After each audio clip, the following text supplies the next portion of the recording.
Peace and power. We're going to discuss monogamy, how it was used by colonists, by Caucasian colonists. Also, it was used right now by Caucasian supremacy, or what you guys call white supremacy.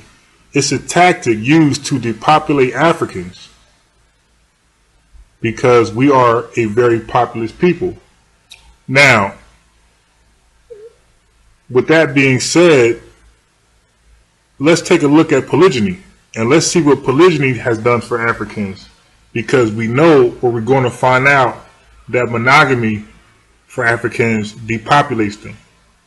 It was a tool used in this whole colonization period.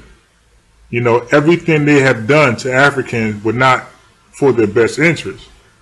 So when they brought in monogamy, that wasn't to help us. You know, they were trying to conquer us.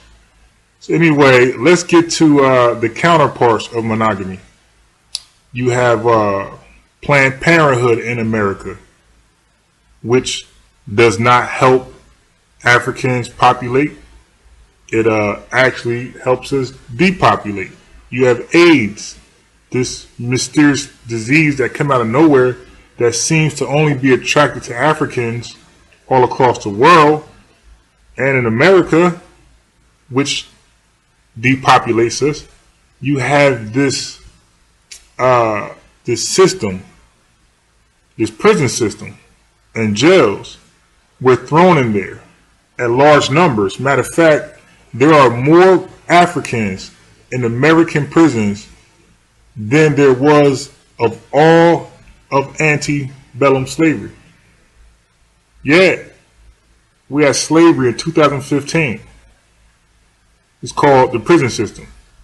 And now you have, and you can't have babies in there, so that's another form of eugenics. That's another way to depopulate us. And you have this homosexual agenda. Yeah, when men get together and women get together, they're not having babies. So this don't help us populate.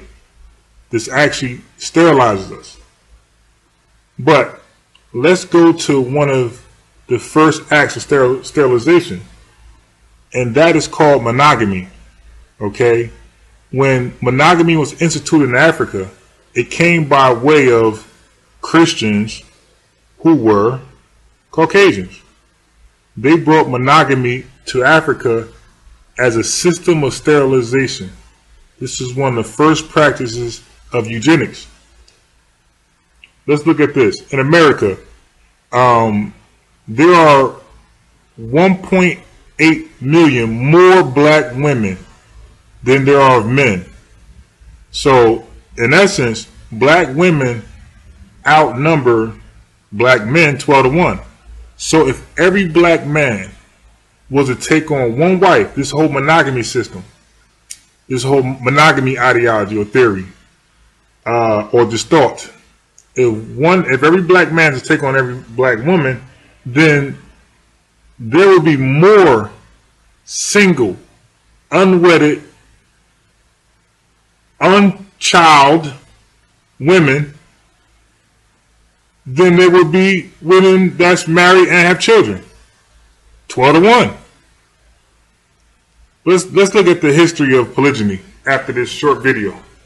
42% of black women have never been married. That's double the number of never married white women. I look forward to the day. I look forward to being married. It's just not that easy. For starters, there are more black women than black men. 1.8 million more.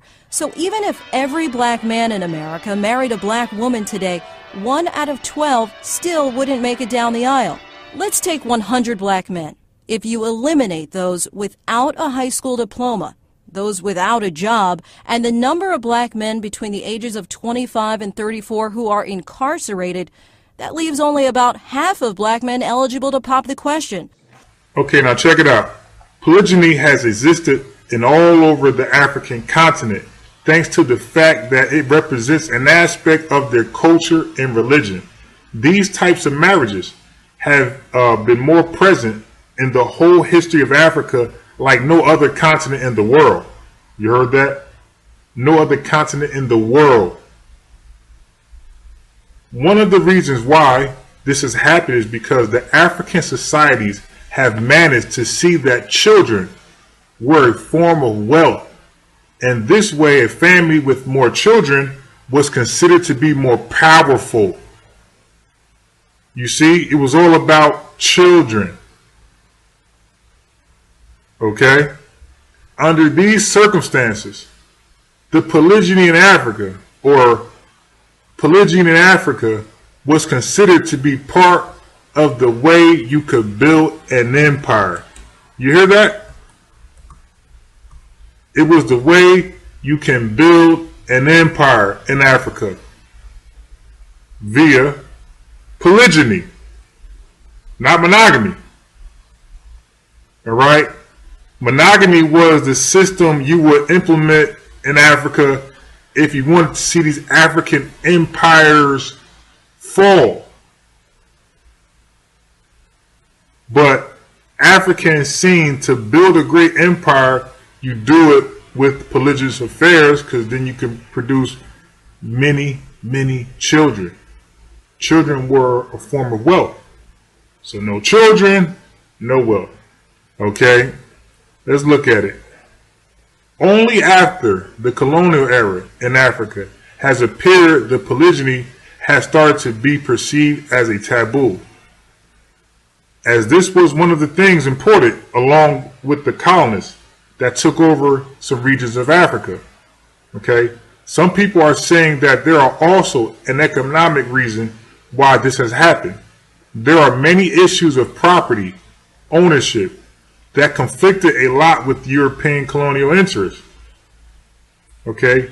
At first, polygyny was very popular in the west part of Africa.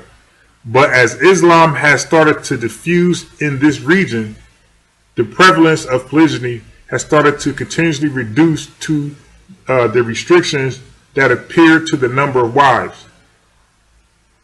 You see that? So you had the Caucasian Christianity that brought forth monogamy, which was a supremacist or eugenic tactic to depopulate or sterilize the Africans. And then you had the Arabs who brought forth Islam. So remember, it's not about who is bringing forth these eugenic practices. Caucasian, Arabs, don't matter. It's the practices, it's themselves, which are the danger. So Islam and Christianity. You know, Islam, you only have a certain amount of number of wives. And Christianity, by way of Christians, you only have one wife. So both of those practices were anti-African and anti-polygyny. Okay. For example, polygyny is very widespread across Kenya. And right now, one of the most prominent single individual that is popularizing this practice is a Kuku Danger, who has managed to become famous thanks to the fact that he is married with over 100 wives. So it is clear to see that this monogamy effort was an act of eugenics, an act of sterilization to depopulate Africans. And in America, some years back, they had a study that Caucasians' birth rate was not increasing. It was actually decreasing, therefore wiping themselves out of existence. And their scientists try all type of different experiments and different type of pills they can take to try to increase this birth rate, to no effect, to no success. So now they're not going to be the minority in their own country, which is a democratic system, which means majority rule. They're not going to do that. So what they're going to do is, since their birth rate is not increasing, then they are going to decrease the birth rates that are increasing. And the number one birth rate, the number one race that they want to decrease is Africans. That's how it started.